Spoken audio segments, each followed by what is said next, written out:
Hey guys, I'm Tainy. I'm a music producer, and I work with artists like Bad Bunny, J Balvin, Ozuna, Anuel.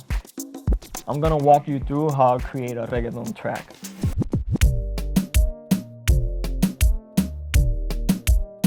You hear that in a party or in a club, whatever, like it just makes you want to dance. It makes you want to have a good time. If you don't even know about the genre, where it comes from, like what are the sounds, the specifics, I think that's something that really connects with you. There's a certain drum pattern when you listen to a dance hall. Ring the alarm, another sound is dying. Whoa, hey. Bam bam ayo, what a bam bam, bam bam dilang, bam bam. You'll probably hear like a first kick go boom, ka, ka, and you don't have like a kick in the middle, so it gives you like a certain vibe. But when you listen to reggaeton, the kick is always like at the base of it. Boom, ka. No se lo voy a negar. Despacito, quiero respirar tu cuello despacito. That gives you like that little like groove to it. So that's something that the reggaeton is really specific, and like you change something from that and it becomes something else.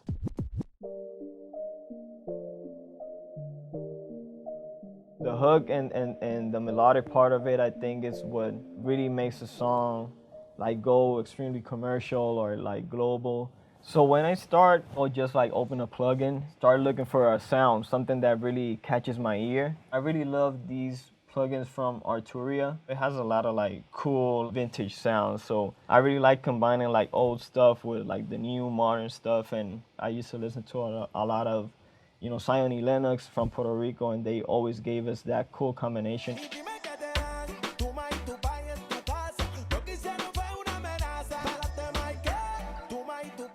Normally when I open this, like on the top over here, you'll see there's a lot of like presets of different types of sounds. You go over here, you have bass, brass, keys, leads, organs, pads, percussion. But I'll just like go randomly and start like choosing over here with these arrows.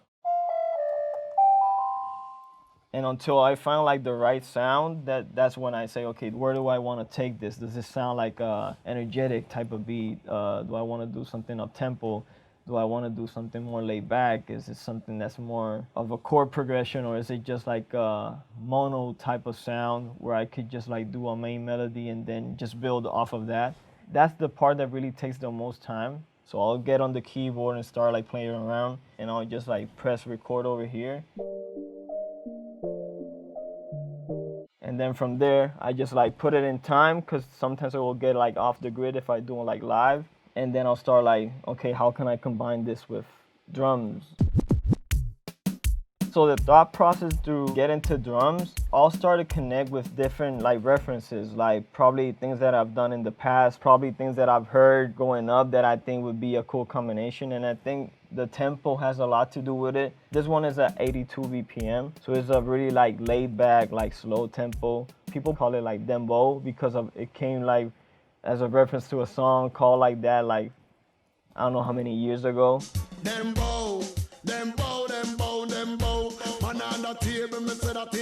I'll show you right now how it sounds. What I tend to do is divide them, because it will normally come as a loop completely. You just play a WAV file and it will have the kicks, it'll have the drums, it'll have the snares and everything.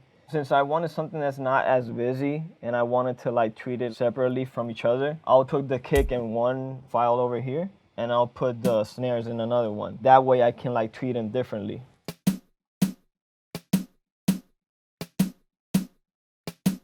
Putting the snares a little bit lower gives it a different groove to it. It's really minimal, but when you're like going into production, you tend to hear those different elements. So right now you'll listen that the kick right now, I treated it like this, and you hear it like alone.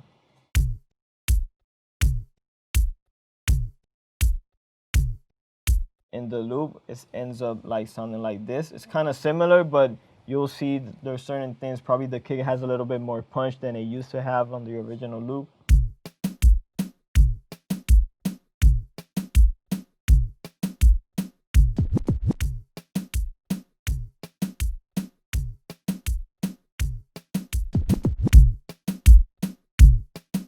When you listen to it, you know you're listening to a reggaeton track. That's one of like the most common percussion samples or elements like that make a reggaeton track. So I'll play you now the combination of like the melody that I just had with the drums so you can see where it is right now.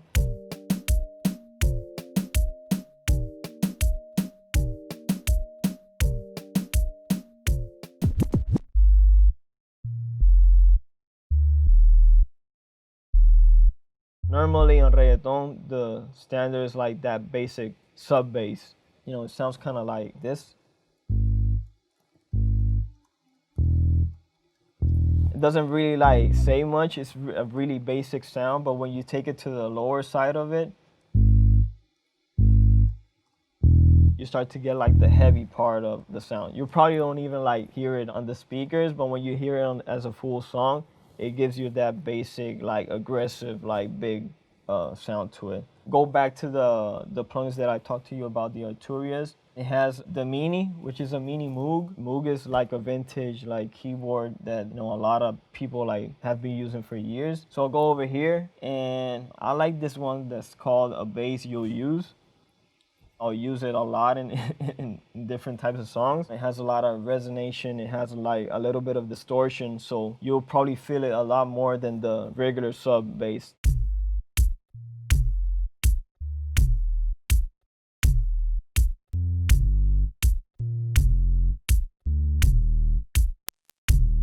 So that's something that I normally would do, but not with the percussion like playing. That would probably be a build up and a pre-hook or a bridge. If I leave it sustained on with the, let's say, the reggaeton drums, it will probably take away the movement. So we tend to leave it a little bit more open so you can feel the snare, so you can feel like that going back and forth with bass, no bass.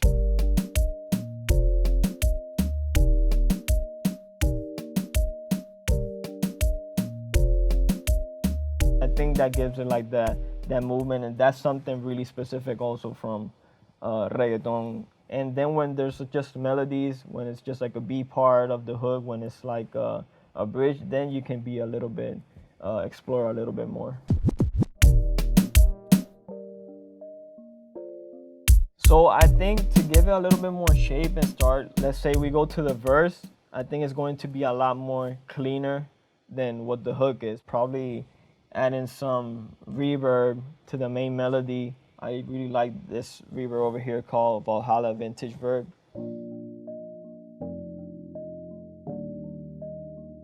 It's a lot more airy, like you have that ambience to it. So I think that's something that I'll probably stop the drums, stop the bass, and just leave the main melody, but with a lot more like reverb, even add some filter to it over here and make it a moment in the song. So play with the filters.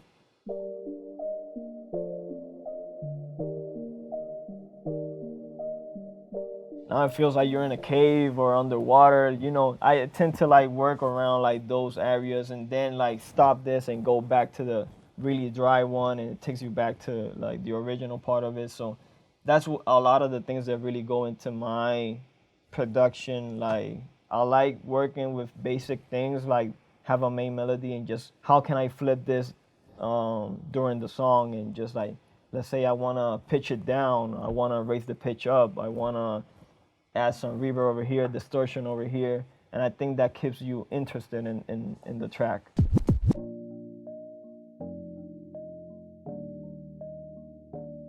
I think I'll show it to different types of artists that I know have the melodic range, like to work the tone, lyrically, how they can like transmit the same emotion from the beat. I think the main things that we need on the track, we have it. Now it's more of like, where does the artist want to take it? So with J Balvin, it's a little bit more inclusive on that side. I'll sit down with him, a couple of songwriters, probably another producer. We really work together with me and Sky, an amazing producer also. We'll probably sit down as a group and say, okay, we want to do this today. Probably what he says lyrically on the song gives me an idea of something that we want to try musically, or vice versa. It's really cool. It's really exciting to be a part of that. See the whole creation of it, not just like listen to the final product. So you get to see a little bit of everything. Not every artist is the same. We have the basic elements, and I think with that we have the ingredients to create a good song.